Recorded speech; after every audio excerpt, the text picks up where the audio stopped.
Al-Mujib, c'est le nom d'Allah qui signifie celui qui répond à nos appels et à nos requêtes, celui qui exauce les invocations. Lorsque tu invoques Allah, cela signifie que tu le connais. Si nous ne l'invoquons pas, alors certes, nous ne le connaissons pas à sa juste valeur et nous passons à côté d'un immense acte d'adoration. Il y a 2 raisons pour lesquelles nous ne l'invoquons pas. Premièrement, nous n'avons pas la certitude qu'Allah peut et va nous répondre. Deuxièmement, nous pensons que nous atteindrons nos objectifs sans son aide. La deuxième raison citée est une forme d'arrogance. Allah dit dans le Coran « Appelez-moi, je vous répondrai.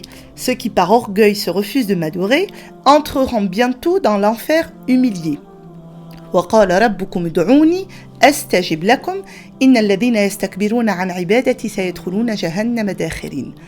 Allah assimile ceux qui ne l'appellent pas comme des gens refusant son adoration. D'ailleurs, le prophète alayhi salatu wassalam dit « Ad-du'a huwa al-ibada » L'invocation, c'est l'adoration. Quant à la première raison, à savoir que nous n'avons pas la certitude qu'Allah peut et va nous répondre, Allah nous dit qu'il est Al-Mujib. Nous devons donc avoir la certitude inébranlable qu'il répondra à nos invocations. Lisez ce hadith prophétique. Certes, votre Seigneur est pudique et généreux. Il éprouve de la pudeur envers son serviteur lorsqu'il lève ses mains vers lui, de les lui rendre vides. Inna Allah hayyun karimun yastahi idha rafa'a ar-rajulu ilayhi yadayhi an yaruddahuma sifran khaibatayn. Subhanallah. On doit invoquer Allah Azza wa Jal avec certitude. Comme nous le dit le prophète alayhi salatu wassalam, invoquez Allah avec certitude. Et sachez qu'Allah ne répond pas au cœur insouciant et inattentif. Id'u Allah wa antum muqinun bil ijaba wa'lamu anna Allah la yastajibu du'aan min qalbin ghafilin lah. Quand on adore Allah Azza wa Jal, quand on le prie, on dit Ya Mujib, guéris-moi. Ya Mujib, accorde-moi la réussite dans la vie et dans l'au-delà. Ya Mujib, protège mes enfants. Subhanallah. Et j'ai la certitude qu'Allah va exaucer mes demandes. Afin de construire cette certitude en Al-Mujib, Allah nous raconte l'histoire du prophète Ayyub alayhi salam. Dans le Coran, Allah Azza wa Jal dit dans Sourate Al-Anbiya, le mal m'a touché, mais toi, tu es le plus miséricordieux des miséricordieux. C'est le dua de Ayyub. Wa Ayyub idh nada rabbahu anni massani ad-durr wa anta arhamur rahimin.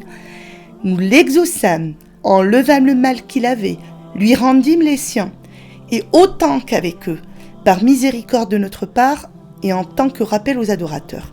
Le prophète Ayyub était touché par une maladie pendant des années. Il s'est jamais plaint.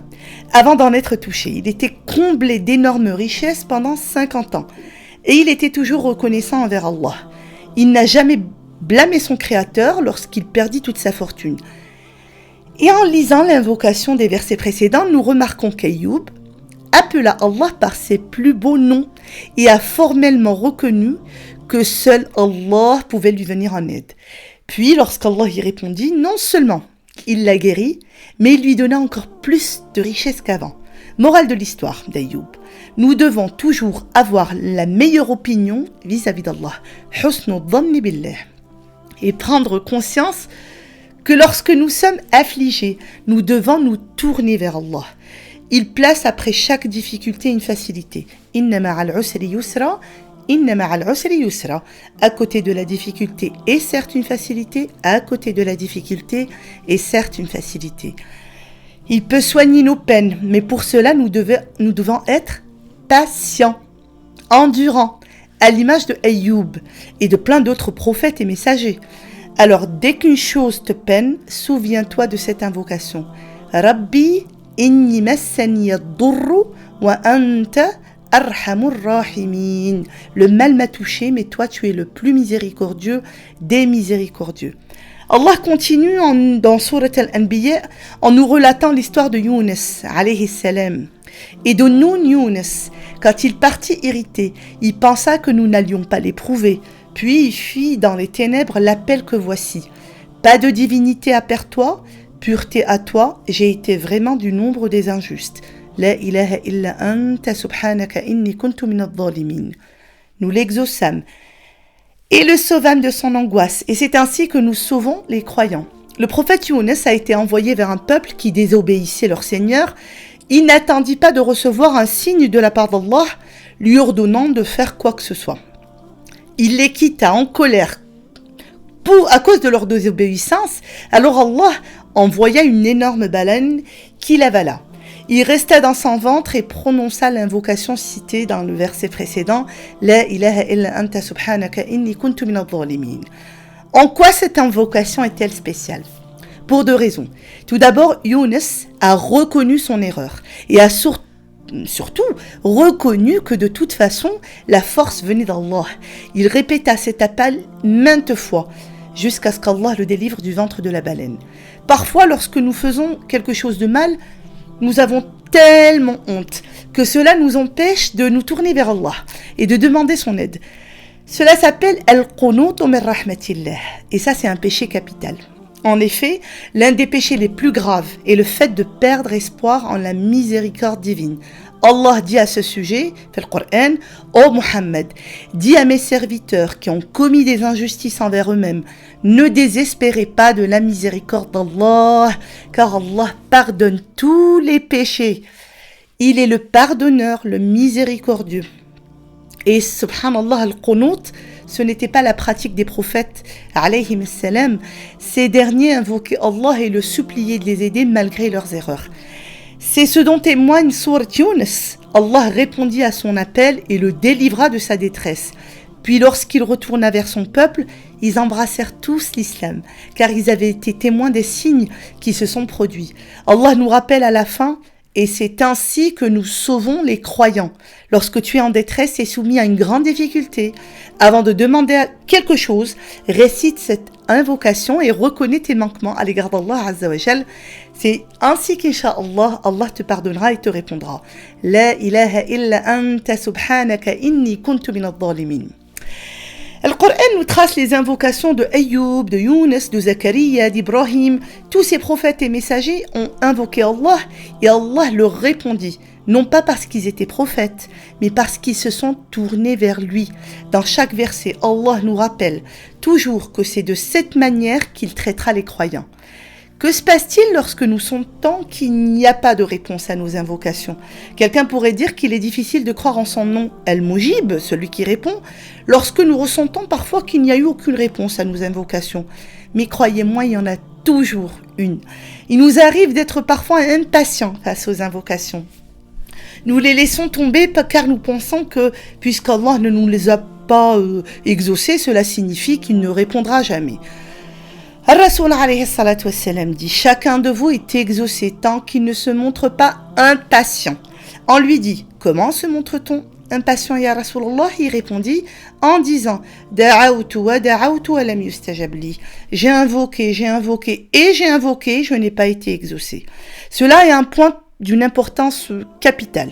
Ce n'est pas à nous de poser une date limite à ce qu'Allah nous réponde. Allah est certes Al-Mujib, mais il est aussi Al-Hakim, le sage.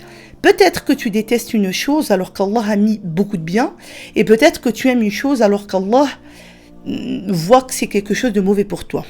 Et quelqu'un pourrait dire également quel est l'intérêt de demander si je n'obtiens pas ce que je demande tout de suite. Ne t'inquiète pas, tu auras plus que ce que tu as demandé, car Allah te donnera ce dont tu as besoin et ce qui est meilleur pour toi. Allah a donné au prophète Ayyub, voire précédemment, plus que ce que Ayyub lui a demandé. Une invocation n'est jamais du temps perdu. En invoquant, tu accumules des richesses sans même t'en rendre compte. Rappelle-toi donc d'invoquer selon ce que Allah est et non pas selon ce que tu es. Chemine vers Allah, essaie de faire des bonnes œuvres, éloigne-toi de l'illicite et fais des du'a.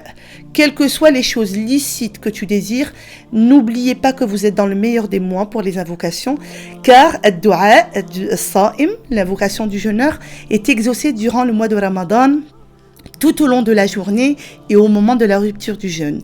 De plus, le moment de Suhour correspond au dernier tiers de la nuit, un moment où notre Seigneur descend au ciel le plus bas en disant « Qui m'invoque pour que je l'exauce, qui me demande pour que je lui donne, qui m'implore mon pardon pour que je lui pardonne. » Vous avez toutes vos chances, subhanallah. Ne m'oubliez pas dans vos doigts, s'il vous plaît, subhanallah, qu'Allah me préserve du châtiment de la tombe et qu'Allah m'accorde le paradis, Inch'Allah, à vous également.